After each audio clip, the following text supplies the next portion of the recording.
कलयुग में श्राप क्यों नहीं लगता। दोस्तों, कलयुग मतलब काला युग। ये वो युग है जहाँ किसी के मन में संतोष नहीं है।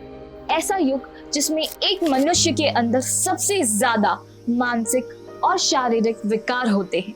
दोस्तों, हमने आज तक जितने भी महापुराण और वेदों के बारे में जाना है, उनमें जब भी कोई किसी का बुरा करता था तो सामने वाला उसे श्राप देता था, जिसके कारण उसके जीवन पर असर भी होता था।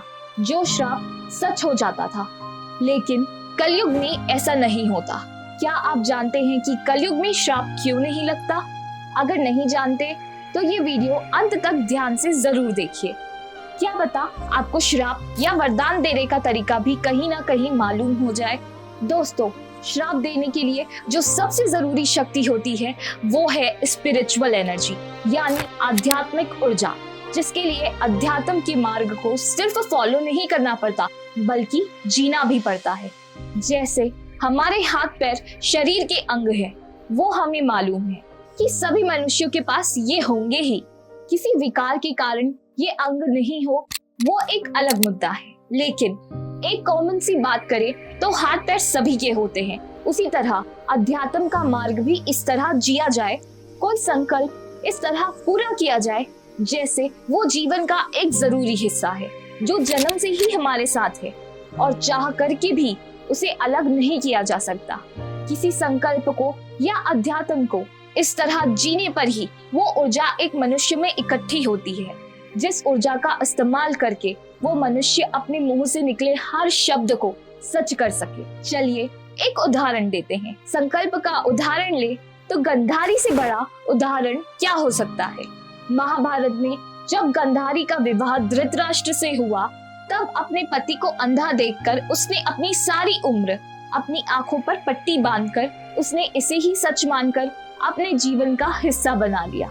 इसी संकल्प की शक्ति से उसके अंदर खास करके उसकी आंखों में इतनी ऊर्जा इकट्ठी हो गई कि उसने अपने पुत्र दुर्योधन का पूरा शरीर मजबूत लोहे का बना दिया। वो चाहती तो केवल कुछ ऊर्जा का इस्तेमाल कर सकती थी, लेकिन इतना मजबूत शरीर बनाने के लिए उसने अपनी पूरी ऊर्जा खर्च करनी पड़ी। उसने अपने पुत्र से कहा था कि जब मैं अपनी आंखें खोलूं तो तुम मेरे सामने निर्वस्त्र होकर ही आना और तुम्हारे किसी भी अंग पर कोई भी कपड़ा नहीं होना चाहिए। ऐसा इसलिए क्योंकि गंधारी एक ही बार में अपनी सारी ऊर्जा खर्च करना चाहती थी ताकि कोई उस शक्ति का मुकाबला ना कर सके। लेकिन दुर्योधन ने अपने गुप्तांगों और जांघों को ढक लिया था, इसलिए उसके इन अंगों पर संकल्प से एकत्रित की हुई ऊर्जा का कोई असर नहीं हुआ। ऐसे ही गंधारी ने अपनी सत्य निष्ठा की बची हुई ऊर्जा का इस्तेमाल करके कृष्ण को उसका पूरा वंश खत्म हो जाने का श्राप दिया था और इसलिए महाभारत के कुछ समय बाद श्री कृष्ण का वंश उसी तरह आपस में लड़कर खत्म हो गया जैसे महाभारत में गांधारी का वंश खत्म हो गया था। अब बात करते हैं आध्यात्मिक ऊर्जा की, जो आती है भगवान की तपस्या से, जैसे ऋषि मुनि अन्य युगों में करते थे। यहाँ तक कि राक्षस भी अपनी सालों साल की तपस्या से इतनी शक्ति उत्पन्न करते थे कि भगवान को प्रकट होना ही पड़ता था। भगवान जब वरदान देते थे तो भेदभाव नहीं करते थे। उसी तरह श्राप देने के कितने ही उदाहरण हैं जिनके लिए अध्यात्म की शक्ति को खर्च करना पड़ा। श्राप देने की प्रोसेस में जो ऊर्जा इस्तेमाल होती है उसका स्रोत है कठोर तपस्या, जिसे सालों साल तक करना पड़ता है।